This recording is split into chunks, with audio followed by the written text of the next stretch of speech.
बर'दिन मोसाखांनायनि उनाव रायजोनाङै ओंखाम जादों दुमबाजार गामियाव।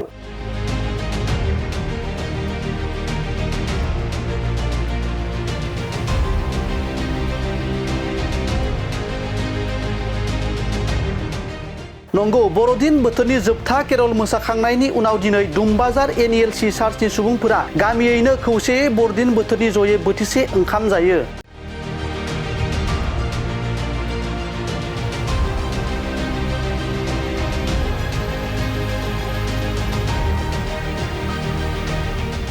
मख'जाथावदि बे हाबाफारियावनो गामिनि गामि गोराजों लोगोसे गामिनि बैसो जानाय सुबुंफोरखौ मानफालिजों बरायनायजों लोगोसेयैनो मान बावनाय हाबाफारिबो खालामो।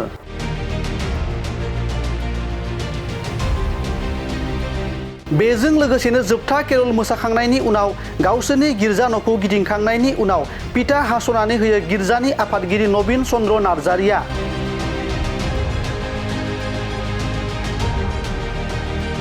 आरोबाव बेजों लोगोसेयैनो बर' आइजोफोरा गाजा गोमजायै मोसानानै बरायो गामिनि बैसोगोराफोरजों लोगोसे गिर्जानि गागि दैदेनगिरिफोरखौ।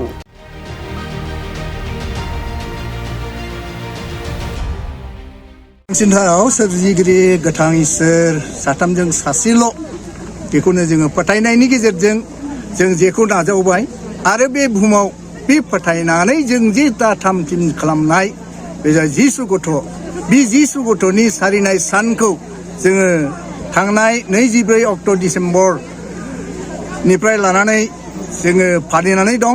बे फालिनानै थानाय जेनोखि केरल गायबोनाय बेनि सिगां आङो बेखौनो बुंनो हास्थायदों, जोंनि दुमबाजार एनएलसि मण्डलिनि गासै सोद्रोमाफोरा गोथां इसोरनि दया आरो अननायखौ मोनबाय। जिहेतु थांनाय 2024 मायथाइनिफ्राय लानानै 2025 मायथाइसिमहालागै जे जोङो अनखांजानाय गाहाम दैदेनजानायखौ मोनबाय, बेनिखायनो जोङो इसोरखौ हामबाय होनो। लोगोसे आङो बे दुमबाजार एनएलसि मण्डलिनिनो सासे दैदेनगिरि जानानै बे थांनाय 24 तारिख मोनाबिलि आरो 25 तारिख गेदेर सानखौ फालिनायनि उननिफ्राय लानानै जोंनि न'खरफ्राव गोजोननाय, रंजानाय, गाहाम अनसायनायखौ होनो थाखाय 26 तारिखनिफ्राय लानानै जे केरला गायजाबाय, बे गायजानाय गासै केरलनि गेजेरजों न'खराव गोजोननायखौ मोनबाय, रंजानाया न'खराव थाबाय। जोङो बेखौ फोथायो आरो बे गोजोननायखौ नाजावनायजों जोंनियावल' नङा, माना फोरबो जिसु ख्रिस्ट'नि सारिजानाया इसोरखौ मोननाय बे जोंनि थाखायल' बे नङा, संसाराव थानाय गासै सुबुं मानिनो गोजोननाय रंजानायखौ होनो बियो बे संसाराव फैबाय।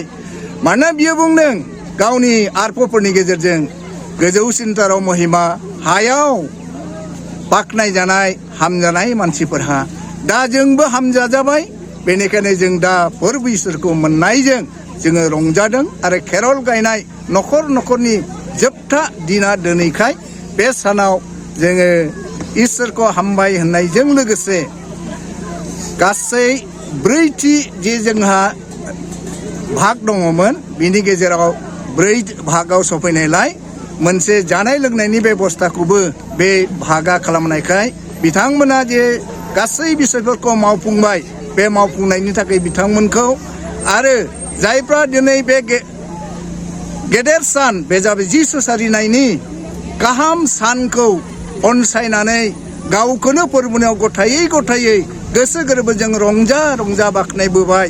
साफ्रोमखौबो आं बे समाव नुजाफैनाय आरो जेसेबां दं मण्डलिनि न'खरफोर गोजोननाया साफ्रोमनिबो जिउनाव थाथोंसै।